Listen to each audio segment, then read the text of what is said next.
Welcome to the Tech Egg. Don't get scrambled. Enjoy the video.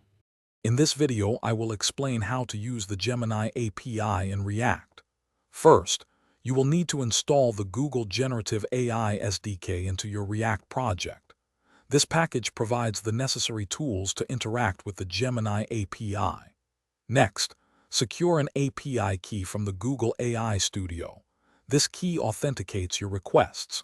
Finally, initialize the Gemini client within your application, ensuring your API key is handled safely, perhaps using environment variables.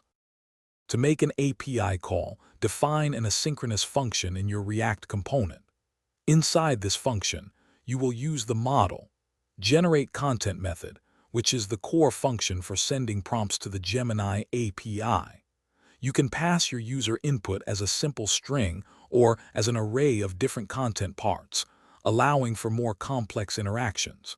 Remember to handle potential errors with a try-catch block.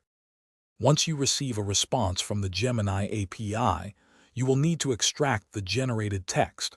This is typically found within the response object, often under a text property. Next, update your React component state with this new content. This will trigger a re-render of your component. Finally, display the AI-generated text clearly in your user interface, perhaps within a paragraph or a dedicated display area. For best practices, always implement robust error handling to gracefully manage any issues during API calls. Securely manage your API key by using environment variables, never hard-coding it directly into your application.